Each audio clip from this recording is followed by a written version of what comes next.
8 friends reunite at a dinner party one night in California when a comet passes.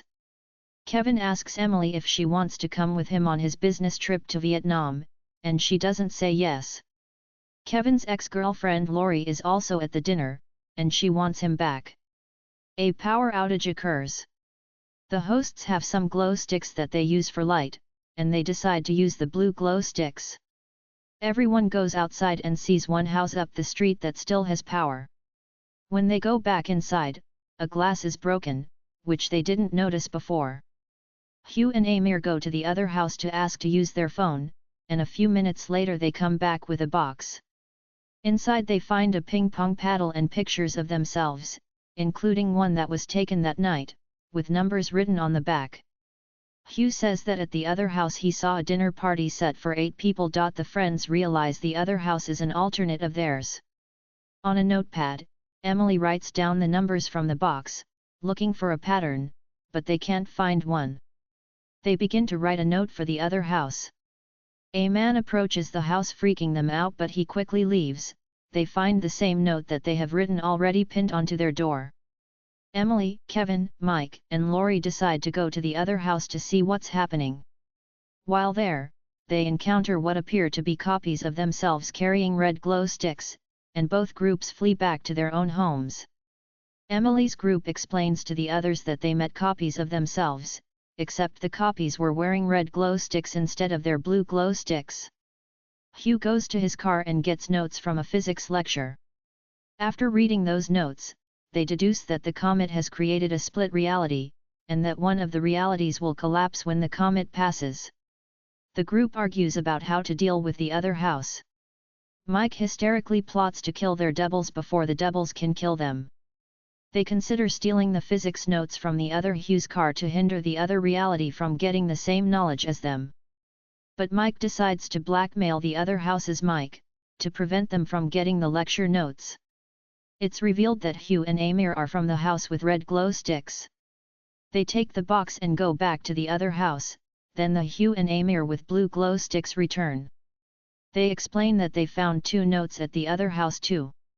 They realize that there are more than just 2 realities, and they switch from one house to another when they go outside and walk through a dark area. Beth is then wrongly accused of lacing the food with some ketamine that she brought. Outside, they hear someone smash Hugh's car window, and they go out to investigate. While outside, Emily has a sweet conversation with her boyfriend, before realizing she's talking to a Kevin from a different reality, then she goes back inside. The group decides to put a random marker in front of their house. As the marker, they leave a random object and photos of themselves in a box, and on the back they write down the numbers they get from rolling dice. They check how their new numbers compare to the numbers from the other house's box, which they wrote on the notepad earlier.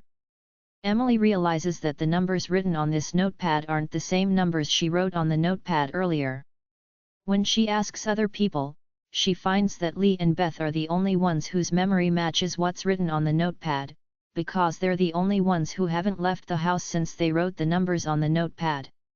Kevin and Lori are the only ones whose memory matches Emily's memory, since they're the only ones who have traveled with her the whole time. Hugh and Amir remember a third set of numbers, since they switched realities when they switched to the red glow stick house and again when they switched to the current house. Mike remembers a 4th set of numbers, since he switched realities when he went to blackmail himself. The situation deteriorates further when a blackmail note arrives. Mike mentions that if there's a dark version of their group, maybe it's them. Another Mike arrives to try to kill them, scaring Lori, who is comforted by Kevin. Emily leaves the house, and looks through several different houses, finding several where things are even worse. Finally, she finds a reality where no one seems aware of the split and there is a happy Emily. In this reality, Emily had agreed to go to Vietnam with Kevin at the beginning of the evening, and their relationship had stayed strong. She plans to replace this reality's Emily. She destroys a car window to lure the group outside, then ambushes her double with ketamine. Her double is able to crawl back inside, forcing Emily to subdue her again in a bathtub. She then heads to the living room and faints. She wakes the next morning unable to find her double, yet everything seems fine. She searches outside and runs into Kevin. His cell phone rings, noting the call is curiously coming from Emily's number. While listening to the caller, he stares at her suspiciously.